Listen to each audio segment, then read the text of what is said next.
오늘은 예수님께서 사망 권세를 이기시고 죽음에서 부활하신 날을 기념하는 바로 부활 주일입니다.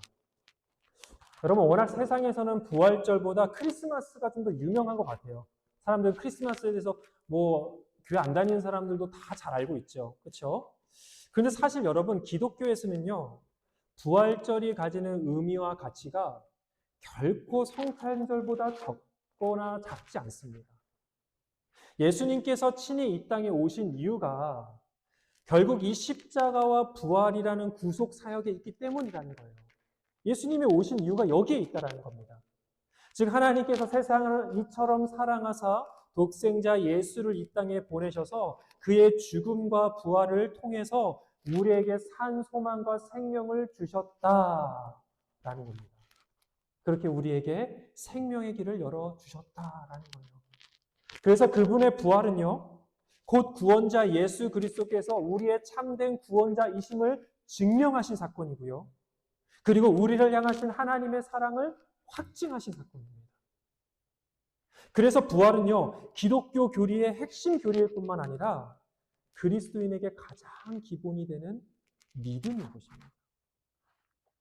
이렇게 중요한 부활에 대해서 함께 기억하고 또 그 의미와 가치를 마음에 새기는 아주 귀한 부활주의를 우리가 맞이한 것이죠. 그래서 오늘 우리가 함께 말씀을 나눌 때에 이 부활에 대한 말씀이 저와 여러분에게 꼭 필요한 말씀이면 좋겠습니다.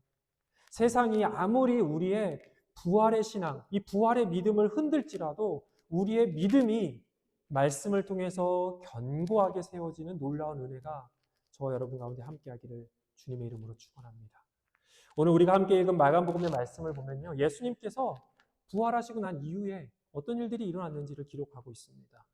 그런데요, 오늘 함께 말씀 읽었지만 예수님을 그렇게 사랑했던 사람들도 또 예수님의 기적과 능력을 경험한 사람들도 예수님과 함께 3년이라는 그 긴 시간 동안에 같이 밥을 먹고 같이 잠을 자고 그 놀라운 역사의 현장에 같이 있었던 제자들조차도 부활을 믿지 못했다는 사실입니다. 다시 말해서 예수님께서 어떠한 병도 다 치유해 주시고 심지어 죽은 사람도 일으키셨잖아요. 나사로 보세요, 나사로. 사람들이 그럼에도 불구하고 예수님의 부활은 믿지 못했다는 겁니다. 의아합니다. 이상합니다. 예수님의 수많은 기적을 보고 예수님을 따랐다면 예수님께서 죽음에서 일어나셨어, 부활하셨어라는 그 사실들을 믿을 것 같은데 안 믿었다는 거예요. 근데 이들이 이상해서 그럴까요? 근데 그런 게 아니라 사실 자연스러운 현상입니다. 자연스러운 현상이에요. 여러분, 누가 죽었다가 다시 살아났다라는 그 말 믿을 수 있어요? 제가 죽었대요.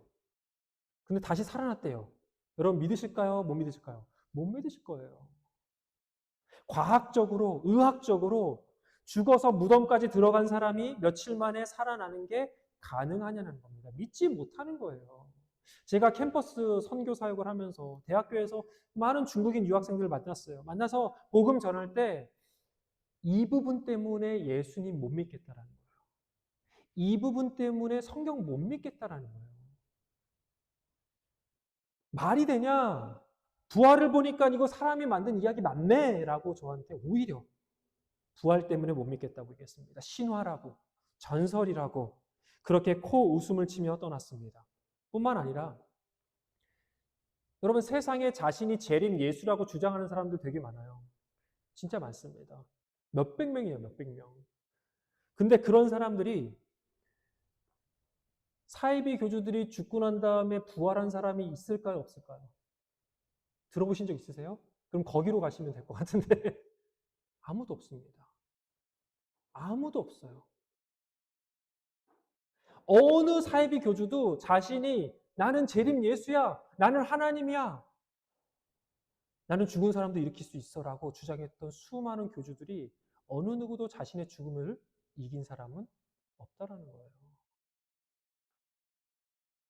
그러니까 이 부활은요, 정말 말도 안 되는 이야기인 거예요. 그걸 어떻게 믿어요? 못 믿겠죠. 자, 여기서 제 설교가 끝난다면 큰일 나는 겁니다. 그러면 안 되겠죠? 이제부터가 중요합니다. 이제부터가 중요해요. 그런데 그런 말도 안 되는 부활을 지금 믿는 사람들이 있어요.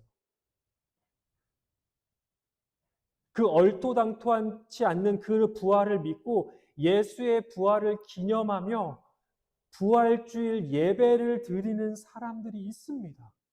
누굽니까? 누구예요? 네. 자신을 가리켜 보세요. 자신. 나예요. 우리예요. 바로 우리입니다. 바로 저와 여러분이 부활을 믿고 이 자리에 있습니다. 우리가 바보라서 그럴까요? 우리가 무지해서 그럴까요? 우리가 무식해서 그럴까요? 아닙니다. 여러분, 우리는요, 부활의 믿음을 가지고 지금 이 자리에 있어요. 부활의 신앙으로 오늘 하나님을 찬양하고 예배하고 있습니다. 그래서 여러분, 이 부활 신앙을 가진 우리는요, 기적이에요, 기적. 기적의 증거입니다. 여러분, 우리 양옆에 있는 분들 좀 바라볼까요? 양옆에 있는 분들. Look at the person like next to you. 한번 봐봐요. 그리고 얘기해 주십시다. 당신이 기적의 증거입니다. 당신이 기적의 증거입니다. Evidence of miracle입니다. 내 예수님의 부활을 믿고 그 부활을 기념하기 위해 모인 우리가 바로 기적의 증거입니다. 그런데 여러분, 그 기적 같은 믿음을 가지고 있는 우리가 예수님의 부활을 믿는다면 우리는 대체 믿지 않는 사람과 뭐가 다르냐는 거예요. 말도 안 되는 그 믿음을 가진 우리가 이 부활의 믿음이 없는 사람들과 똑같지는 않을 거잖아요. 삶도, 생각도, 말하는 것도 똑같지는 않을 거잖아요. 뭐가 다르냐는 겁니다. 신약성경 누가복음 15장을 보면요. 누가복음 15장을 보면 예수님께서 동일한 주제를 세 가지의 비유로 말씀을 하십니다. 15장 전체를 통해서요. 얼마나 중요하면, 얼마나 사람들이 알았으면 좋겠냐면 세 번이나 예수님께서 다른 비유로 같은 주제를 말씀하셨을까요? 세 번이나. 누가복음 15장이 길기 때문에 간략하게 제가 요약해 드릴게요. 친절하게. 첫째 비유는 우리가 너무나도 잘 아는 잃어버린 양에 대한 비유입니다. 양 100마리가 있는데 한 마리를 잃어버렸어요. 그래서 목자가 어떻게 합니까? 그 한 마리를 찾으러 갑니다. 그리고 그 양을 결국 찾아요. 그리고 그 양을 메고 와서 뭘 한다고요? 잔치를 여는 거예요. 사람들 초대해서. 100마리나 있는데. 99마리 여기 있는데 한 마리 찾았다고 잔치를 엽니다. 자, 두 번째 비유예요. 잃어버린 동전, 드라크마라는 동전의 비유입니다. 어떤 여자가 자신에게 아주 특별한 10개의 드라크마가 있었어요. 근데 그 한 개를 잃어버렸습니다. 어디 갔지? 어디 갔지? 막 찾아요. 그래서 등불을 켜고 샅샅이 찾다가 결국 찾았어요. 그래서 또 어떻게 한다고요? 사람들을 초대해서 잔치를 한다는 비유입니다. 자, 세 번째 비유입니다. 세 번째 비유, 너무나도 잘 아는 비유죠. 탕자의 비유입니다. 탕자. 잃어버린 아들에 대한 비유예요. 사랑하는 아들이 아버지에게 상처를 주고 아버지 유산을 미리 땡겨옵니다. 미리 가져와요. 그리고 그 유산을 가지고 진짜 허랑방탕하게 막 써버립니다. 쾌락에 빠져서 막 써요. 다 써버렸어요. 거지가 됐습니다. 그리고 돈도 없고 먹을 것도 없어요. 어디 갔어요? 돼지 우리에 들어갑니다. 돼지는 당시의 돼지는요, 유대인 사회에서 돼지는요, 아주 불결한 거예요. 대기만 해도 부정한 거거든요. 근데 그 돼지 우리에 들어가서 뭘 먹어요? 돼지의 밥을 먹어요. 훔쳐 먹습니다. 어떤 상태예요? 처참한 상태인 거예요. 그런데 그 아들이 회개하고 돌이켜서 아버지께 돌아옵니다. 근데 그 아버지가 어떻게 했을까요? 이미 호적 팠다. 이렇게 얘기할까요? 아버지가 아무것도 묻지 않아요. 그냥 얼싸안고 기뻐합니다. 그리고 어떻게 합니까? 똑같이 사람들을 불러다가 잔치를 엽니다. 여러분, 이 세 가지의 비유는 동일한 메시지를 전합니다. 아주 귀하고 소중한 것을 잃어버렸지만 그 소중한 것을 되찾아서 기뻐하는 주인, 아버지, 하나님, 아버지의 마음.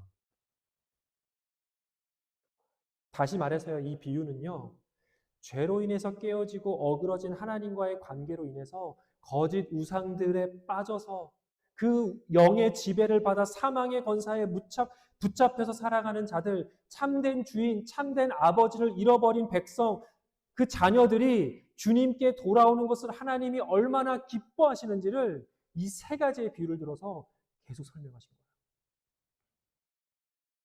그리고 그렇게 되찾은 양이, 그렇게 되찾은 드라크마, 그렇게 되찾은 아들이 바로 누구라고요? 우리라는 겁니다. 우리. 그렇게 되찾은 존재가 바로 우리라고 말하고 있는 겁니다. 여러분, 예수님의 부활을 믿는다면 우리는 더 이상 세상에 속한 사람이 아닙니다. 하나님께 속한 사람이 되었습니다. 하나님의 자녀가 되었습니다. 그분의 소유가 되었습니다. 이 땅을 딛고 살아가지만 우리는 세상에 속한 사람이 아니라 하늘에 속한 사람이 되었습니다. 주님의 자녀가 되었습니다. 진노의 자녀가 아니라 주님의 자녀가 되었습니다.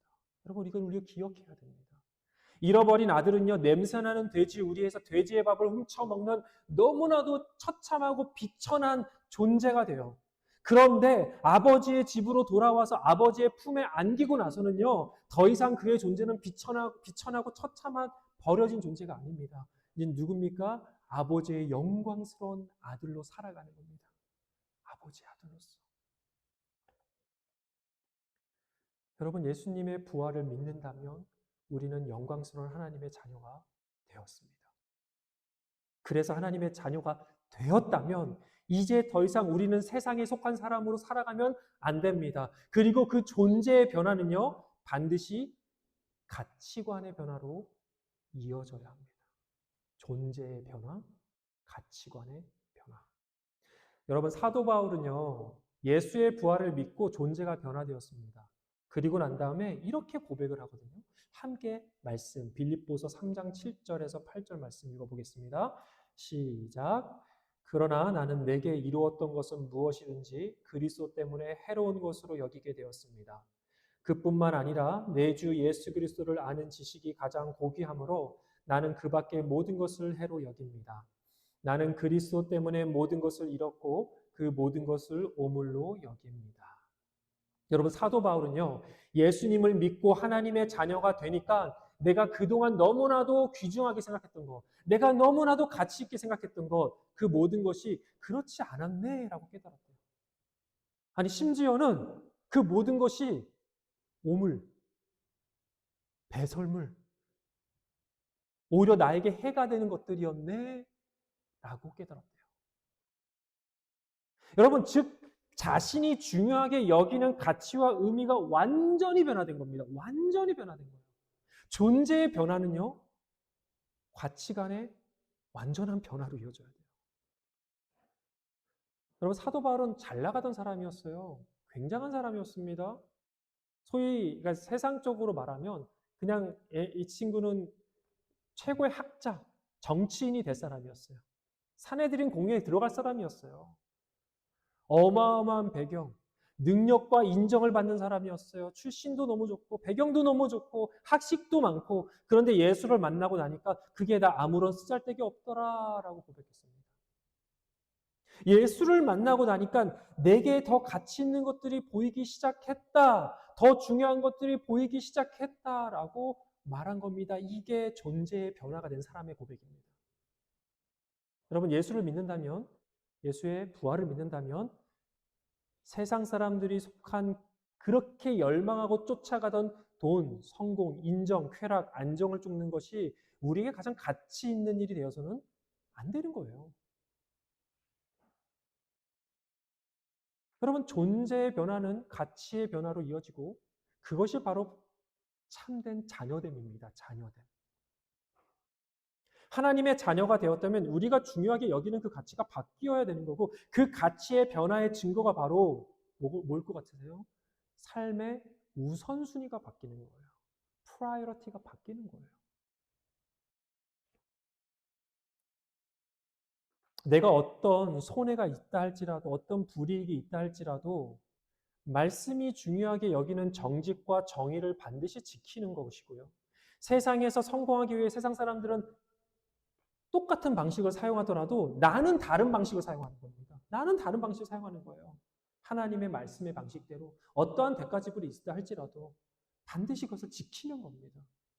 사람들에게 인정받는 것에 목을 메고 살았다면 하나님께 인정받는 것이 더 중요하고 더 가치 있어라고 생각하며 사는 겁니다.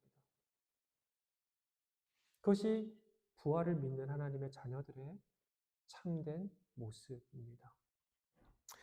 여러분, 패스트푸드 중에 좋아하는 패스트푸드가 뭐가 있습니까? 버거킹. 네? 인앤아웃. 안 먹어봤어요, 인앤아웃. 네, 먹어보고 싶긴 하네요. 제가 제일 좋아하는 그 패스트푸드는 칙필레이입니다. 칙필레이. 혹시 아시나요? 네, 아시죠? 그런데 이 레스토랑을 저만 좋아하는 건 아닌 것 같아요. 왜냐하면 미국에서 리서치를 하면 가장 인기 있는 프랜차이즈 레스토랑으로 이곳이 항상 1위를 차지합니다. 그리고 그 인기를 증명하는 것이 뭐냐면 바로 매출액이겠죠.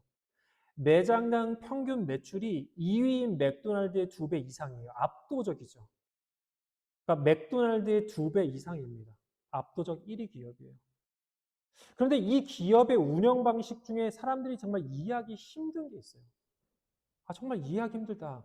그것이 뭔지 아세요? 바로 주일에 문을 닫는 거예요.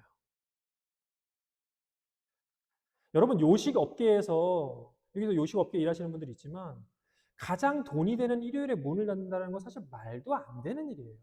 그러니까 정상적이지 않습니다. 저도 가끔 주일에 문 닫는 것을 까먹고 가서 햄버거 사 먹으러 갔다가 허탕 친 적이 몇 번 있거든요. 근데 저만 있을까요? 아니, 다른 사람도 있을 거예요. 많은 사람들이 있었을 거예요. 아, 왜 이래? 얘네들 장사 안 하려고 그래? 이런 생각을 했을 겁니다. 기업 차원에서도 일요일 날 문 닫으면 당연히 안 되겠죠. 돈을 많이 못 벌겠죠라고 생각한다는 거예요. 그런데 이 방식이 이 기업이 창업되고 60년 동안 이어온 전통이에요. 전통. 60년 동안. 근데 왜 그랬을까요? 왜 이럴까요? 창업주가 말했습니다. 창업주가 말하길 주일에 직원들이 가족들과 함께 예배를 드리고 시간을 보내는 것, 그것이 돈보다, 아니 그 어떤 것보다 더 중요한 가치이기 때문에 이 결정은 당연하다라고 말했습니다. 하나님께서 우리에게 7일째 안식하시며 너희가 일주일에 하루만은 적어도 나를 예배하고 내 안에서 안식하는 것이 너에게 정말 중요해. 너희가 정말 필요해. 라고 보여주셨는데 어떻게 그 가치가 다른 가치보다 더 중요할 수 있냐라는 겁니다. 여러분, 이것이 그리스도의 부활을 믿는 하나님의 자녀가 가지는 마땅한 가치고 마땅한 우선순위다라고 말하는 겁니다. 네, 물론 여러분, 그 가치를 지키기 위해서 우리는 분명 손해볼 수 있습니다. 분명 손해볼 수 있습니다. 가치의 변화가 분명 우리에게 손해보는 삶으로 이어질 수 있습니다. 칙필레이처럼 그렇게 다 잘 된다는 보장은 없는 거죠. 그런데 여러분, 그것이 하나님의 자녀가 살아가야 하는 방식이에요. 세상 사람들처럼 어떻게든 손해보지 않고 어떻게든 이득을 취하고 어떻게든 남들보다 잘나고 잘 먹고 잘 살려고 하는 것을 추구하고 쫓아가는 그런 삶은 하나님의 자녀들이 가치 있게 여기는 삶은 아닙니다.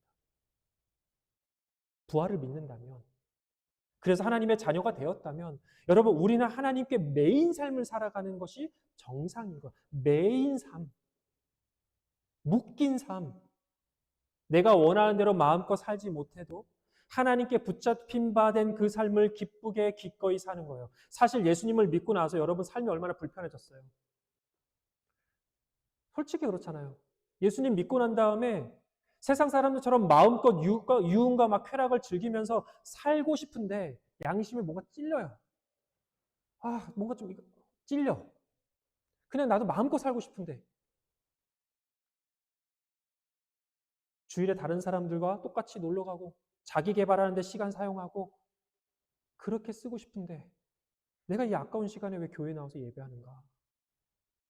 하나님의 말씀대로 살려고 하면 언제나 포기해야 하는 것들이 막 생기기 시작해요. 여러분, 두 마리의 토끼라는 게 존재하지 않습니다. 근데 그렇다고 생각하면 우리가 그런 생각을 합니다. 내가 왜 예수를 믿어서 이렇게 고생을 하지? 내가 왜 예수를 믿었지? 그런데 여러분, 내가 믿은 게 아닙니다. 우리가 부활을 믿는다는 것은요, 우리의 힘으로, 우리의 의지로 된 게 아니에요.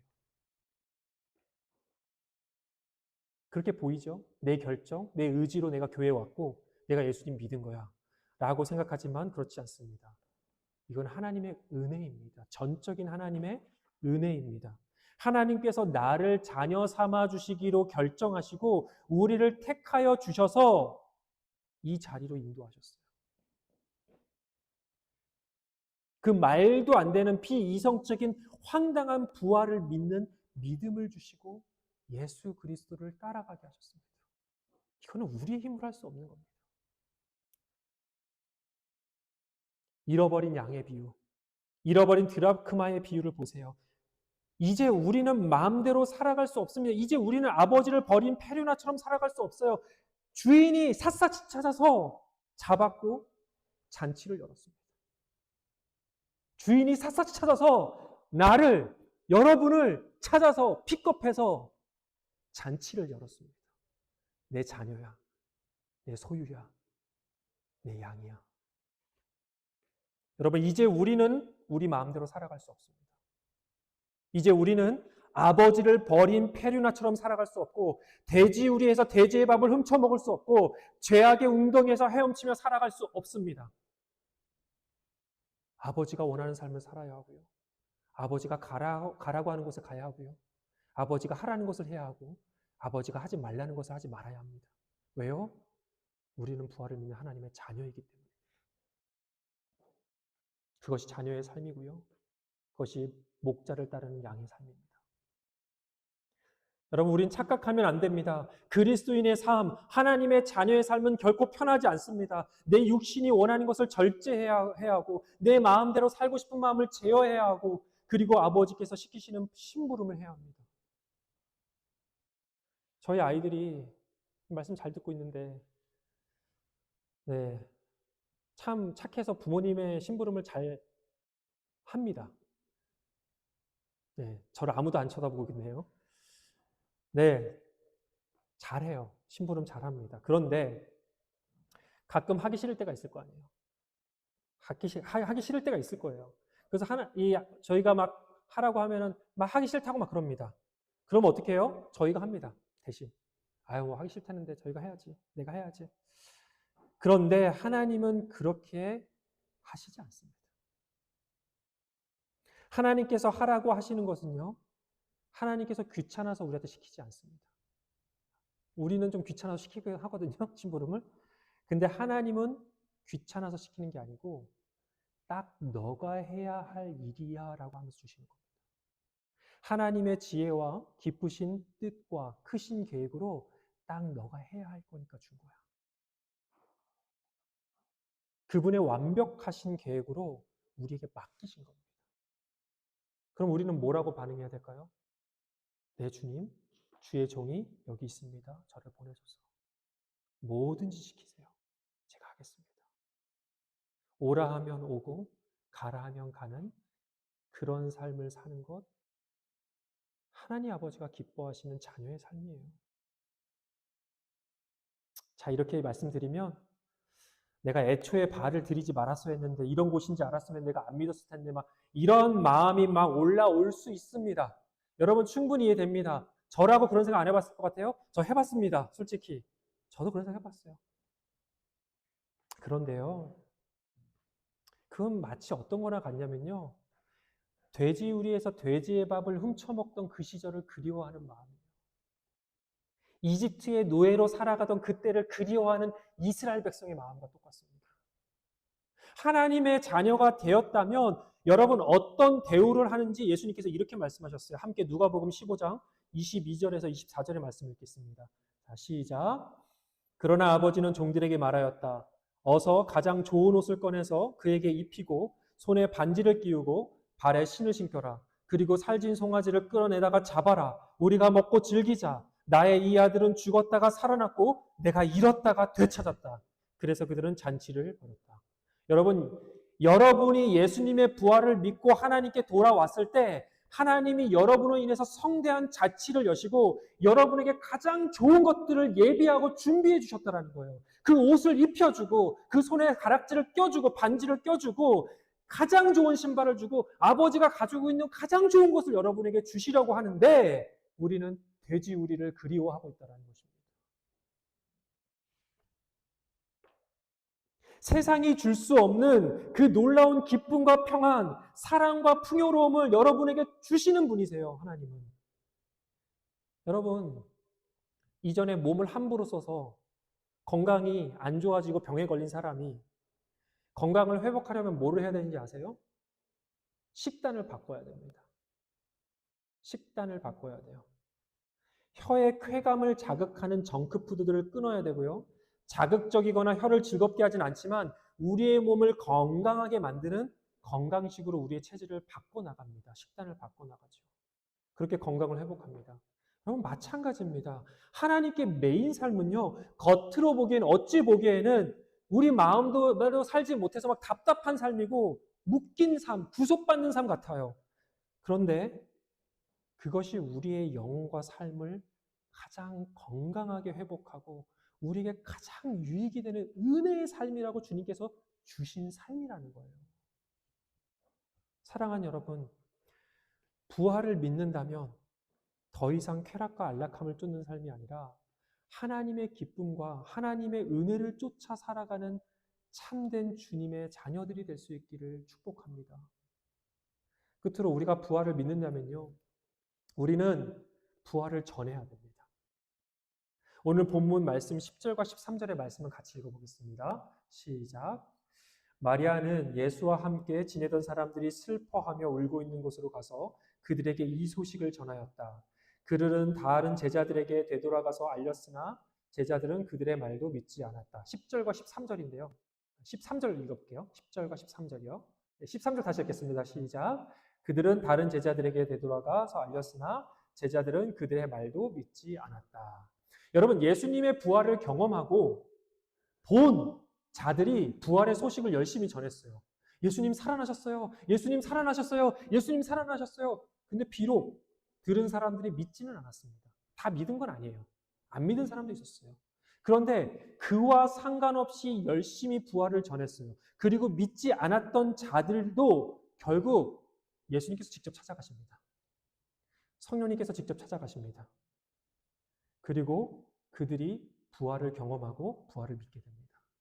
즉 예수님의 부활을 전한 자들은 주님께서 맡기신 씨를 뿌리는 역할에 최선을 다했다는 거예요. 예수님의 부활을 본 자들은 가만히 있지 않았습니다. 가만히 있지 않았어요. 여러분, 예수님께서 다시 오시는 그때 모든 사람들은 부활을 합니다. 예수님의 부활만이 아니라 우리도 부활한다는 거예요. 이건 제가 주장하는 게 아니고 성경에 나오는 얘기예요. 예수님이 말씀하셨어요. 요한복음 5장 29절의 말씀을 읽겠습니다. 시작. 선한 일을 한 사람들은 부활하여 생명을 얻고 악한 일을 한 사람들은 부활하여 심판을 받는다. 믿는 사람들뿐만 아니라 안 믿는 사람들도 다 부활합니다. 예수님이 다시 오는 그날 다 부활합니다. 그리고 선한 사람들, 바로 예수의 말씀대로 하나님의 자녀로 살아가는 사람들은 생명을 얻고 악한 일을 한 사람들은 부활하여 심판을 받는데요. 여러분, 부활은요, 하나님의 자녀로서 신실하게 아버지의 뜻대로 살아온 사람에게는 영광과 기쁨의 날입니다. 그러나 돼지우리에서 벗어나지 못하고 아버지를 버린 페류나로 자신의 정욕대로 육신의 욕망대로 살아온 사람들에게는요, 그날이 냉정한 심판의 날이라는 사실을 우리는 기억해야 됩니다. 나는 잘 살고 있으니까 괜찮아. 나는 영광의 날이지. 나는 괜찮아. 라고 하면 안 된다는 거예요. 부활을 믿는다면 부활의 복음을 전하라는 겁니다. 그래서 하나님께서 그렇게 잃어버린 자들을 찾으시고 기뻐하시는 것을 자녀인 우리도 함께 찾고 기뻐해야 한다. 그 일에 동참해야 된다. 그래서 우리를 택하셨다라는 것을 우리는 기억해야 된다는 거예요. 사랑하는 여러분, 우리가 부활절을 맞이해서 교회 지체들과 기뻐하고 즐거워하고 감사하는 이 시간 너무나 좋습니다. 너무나 감사하고요. 너무나 좋아요. 그런데 동시에 우리는 이 부활절의 은혜와 기쁨을 함께 나누지 못하는 이 교회 밖에 있는 수많은 사람들을 생각하면서 또한 오늘 우리는 아파해야 하는 날이기도 합니다. 사랑하는 여러분, 주님의 부활은 우리만을 위한 부활이 아니었어요. 여전히 잃어버린 양, 여전히 잃어버린 드라크마, 여전히 잃어버린 자녀를 향한 주님의 부활이었다는 것을 우리는 기억해야 됩니다. 그래서 오늘 이 기쁘고 감사한 부활절에 여러분 우리 주변을 둘러봐야 돼요. 우리 주변을 둘러봐야 돼요. 그래서 세속에 빠져서 그 욕망에 빠져서 거짓에 빠져서 우상에 빠져서 허우적거리고 잃어버린 그 이들을 향해서 우리가 간절한 기도를 올려드리는 시간이 되었으면 좋겠습니다. 우리 주님은 사망 권세를 이기시고 죽음에서 다시 부활하셨습니다. 그 부활을 믿는다면 우리는 참된 주님의 자녀로 하늘에 속한 자로 참된 하나님께서 기뻐하시는 가치관을 가지고 이 땅을 살아가야 합니다. 부활을 믿는다면 하나님께 매인 삶을 기뻐하고 주님께서 주신 복음의 사명을 땅끝까지 이르러 증거하는 것이 바로 우리가 살아가는 삶입니다. 사랑하는 여러분, 그렇게 살아가는 저와 여러분 되기를, 또 그렇게 살아가는 한 주가 되기를, 1년에 딱 한 번 뿌린 부활절이 아니라 365일 부활의 기쁨을 경험하고 찬양하는 놀라운 우리의 인생 될 수 있기를 주님의 이름으로 축복합니다. 우리 함께 일어나서 찬양하겠습니다.